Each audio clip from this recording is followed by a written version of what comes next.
Bien sûr, il y a des exceptions, mais la majorité des types de prestations chantées requièrent aussi de parler, que ce soit parce que du jeu est impliqué ou parce que nous prenons le temps de présenter, de mettre en contexte les pièces que nous chantons.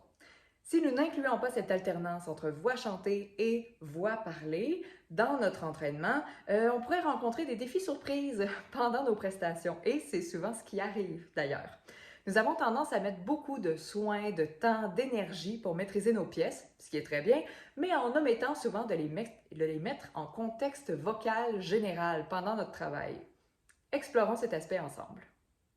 Peu importe le style que vous chantez, à moins de rester bien sûr là, dans un registre très limité et dans une qualité vocale identique à celle de votre voix parlée, il existe une différence, un écart entre voix parlée et voix chantée. Plus cet écart est grand, plus il peut avoir un impact autant dans la production de l'un comme de l'autre. Ne pas travailler cet écart pourra nous donner du fil à retordre plus que nécessaire. Pas très séduisant comme idée, non? Surtout dans un contexte de prestation où le trac pourrait peut-être venir nous rendre visite. Prenons l'exemple de quelqu'un qui aurait tendance à affaisser beaucoup la cage thoracique pendant qu'il parle, à utiliser un fort débit d'air, ce qui a tendance à rendre ses plis vocaux légèrement rigides. Donc cette personne-là va avoir une voix soufflée et va pousser sur l'air, dans notre exemple toujours, et elle chante du belting ou de l'opéra, ce qui demande une réduction significative du débit d'air et une bonne fermeture étanche des plis vocaux pendant la phase fermée de la vibration. La personne a donc un écart significatif entre sa voix parlée et sa voix chantée. Les besoins vocaux sont très différents. Elle sera donc avantagée à mettre cet écart-là au menu de sa pratique pour ne pas altérer la maîtrise, mais aussi la confiance ressentie pour les pièces qui suivent un moment parlé. L'intensité du travail demandé pour changer d'un seul coup son patron respiratoire et son patron moteur dans les plis vocaux, sans compter tous les ajustements de timbre et de registre à faire entre les deux, sera très grand. Elle aura deux pistes de travail à explorer. Regardons ça. La première piste est de carrément entraîner le passage précis et rapide entre ces deux qualités vocales utilisées. Je parle, puis je chante, je parle, puis je chante, en apportant les changements dont j'ai besoin consciemment, clairement et précisément pour m'assurer que je puisse en un instant pouvoir passer de l'un à l'autre complètement sans altérer ou tronquer ma recette chantée sur laquelle j'ai mis tant de soins pour ma pièce. La deuxième, c'est de venir rapprocher un peu les deux. C'est-à-dire que je vais faire en sorte que la distance motrice à parcourir, si je peux le nommer comme ça, soit plus courte.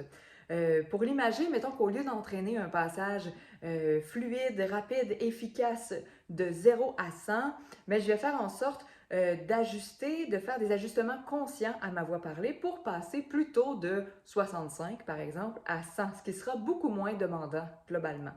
La personne dans l'exemple pourra donc préserver un léger degré d'ancrage du torse pendant la prestation, pendant qu'elle parle plutôt entre les chants pour éviter l'affaissement de la cage thoracique et l'augmentation significative du débit d'air dans les plis vocaux. Elle pourra choisir aussi de garder les plis vocaux un peu plus souples, donc moins rigides en parlant pour que le son soit moins soufflé et moins loin de la demande de la voix chantée pour la pièce d'ensuite.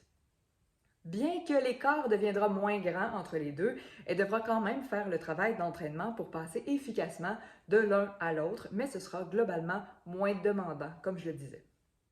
C'est un travail intéressant aussi à faire et à explorer quand on fait des auditions, où il faut parfois parler au début de la rencontre ou répondre à des questions. On a beau être en voix, s'être bien préparé avant, si mes réflexes ou mes attracteurs en voix parlée sont très différents de ce que j'ai besoin pour mon audition en voix chantée, je pourrais être déstabilisée ou encore avoir le sentiment que je suis pleinement en maîtrise au sommet de mes capacités seulement après quelques secondes, voire quelques minutes. Ce qui est un délai très long dans une audition qui est généralement d'une durée limitée ou même que les pièces peuvent être des fois raccourcies, dépendant du contexte. Je pense aussi aux prestations qui suivent une entrevue. Pas la même qualité vocale, pas la même posture physique, mentale ni affective. Ça compte. Bref, pour éviter les surprises fâcheuses, même à un petit degré, les délais pour se sentir en pleine possession de ses moyens vocaux, un degré plus grand, un degré d'exigence plus grand que ce qui aurait été nécessaire, bien, entraîner les transitions entre la voix chantée et la voix parlée donne un bon coup de pouce. Et si vous chantez plusieurs styles, je vous recommande de l'entraîner et de les vérifier pour chacun, car vos repères ne seront pas forcément les mêmes dans cette transition-là. Pour avoir une maîtrise solide, efficace, fiable aussi de ces transitions-là, une analyse plus fine, plus précise de la demande des qualités vocales que vous utilisez et une action plus consciente dans votre production vocale, plus libre, venez vous joindre à nous au Gym Vocal, on est là pour ça. Ça nous fera plaisir. À bientôt! Vous trouverez juste en dessous un réchauffement vocal gratuit et un défi 4 jours pour améliorer un passage vocal difficile, gratuit aussi. N'hésitez pas!